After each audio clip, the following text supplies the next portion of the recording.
So let's talk a little bit about what Meet is by kind of placing it in with regard to a bunch of other products that do similar things. And I'm going to start by defining not two categories, but the endpoints of a continuum. And at one endpoint, this is the high performance end, is video conferencing. And this is where apps like Skype and Zoom and Meet and Rooms are. And they provide full conferencing capabilities. At the other end are things that are more what I call video chatting, and that's apps like FaceTime, Duo, Messenger, WhatsApp. And I've got some distinguishing characteristics of the two endpoints, but again, remembering that there's lots of points in the middle. It's not categories, it's a continuum. So for example, within video conferencing, Skype and Zoom are probably on the farthest left. Meet is probably next, and then Rooms is a little over toward the middle. And then FaceTime is actually probably the, with iOS 15, the furthest to the left of these, but the others kind of over to the side. My dog is attacking something out there, so let me close my door. So let's talk about some of the characteristics, though, as to why I put them into these two different groups or two different endpoints. First is the number of users, and these all were designed for multiple users from the get-go. These were actually originally designed for one-on-one types of conversations, but they've all been enhanced to where you can include more people now. These were developed for desktop use originally, and are primarily desktop, but you can now use them on apps on smartphones and tablets as well.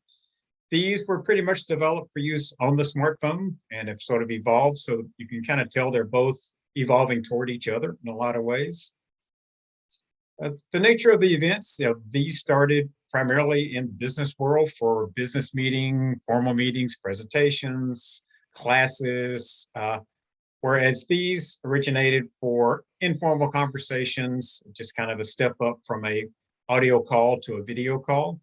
Often no set agenda, and most of them don't allow you to schedule it. It's just you dial up the people and see who answers the phone, whereas these are typically scheduled in advance.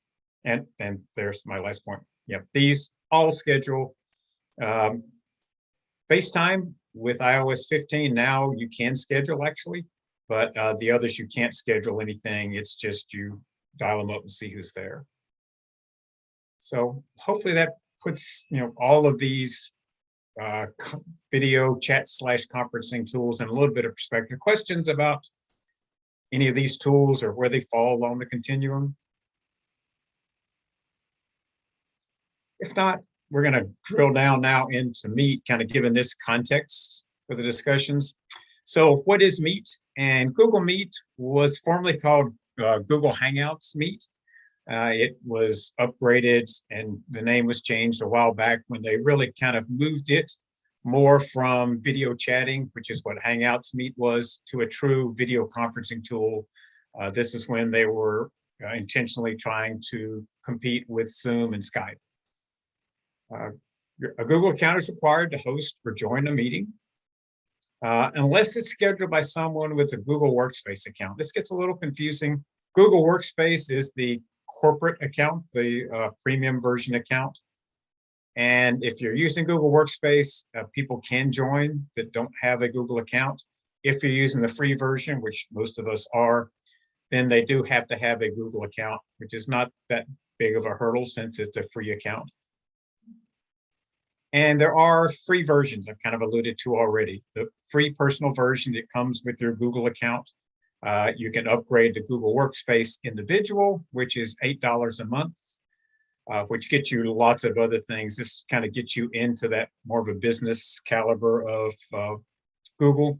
And then Google Workspace Enterprise is for larger companies, and there's not a fixed price. That's based on how large the company is. Bigger companies pay more.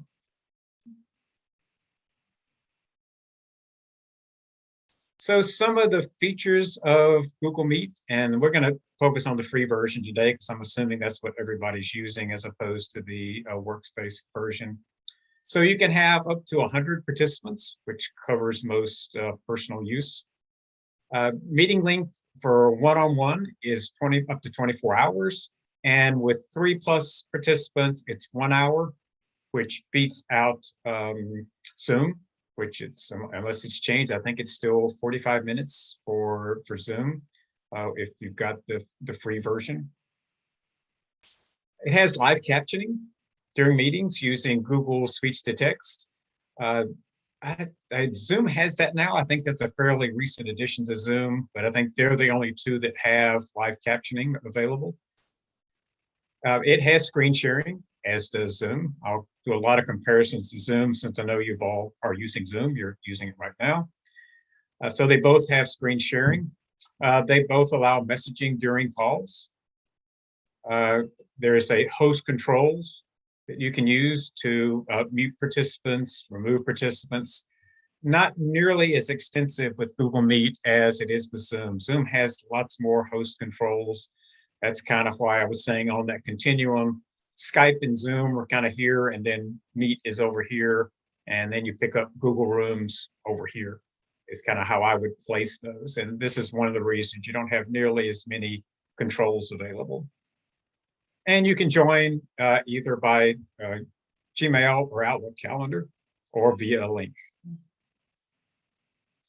Questions about any of that background material before we jump in?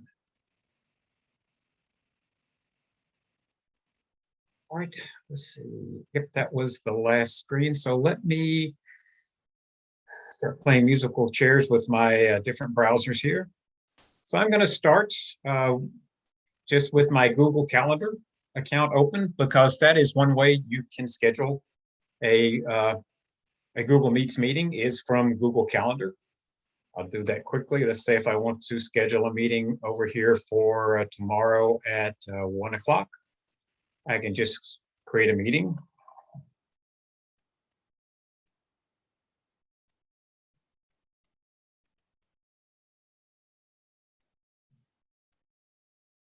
I have a meeting with my dog. And I'm not going to go over all the other stuff in terms of setting up the meeting, but we'll just go ahead and add a Google Meet video conferencing to this meeting. To do that, all you have to do. Okay, you can just leave this cracked, plus one of or both of them, but crack it. Thank you. So you can just click this, and it will automatically create a meeting code that will be sent to your guests when you add guests. And again, I'm not going to go over all the rest of this. We cover all this in the Google Calendar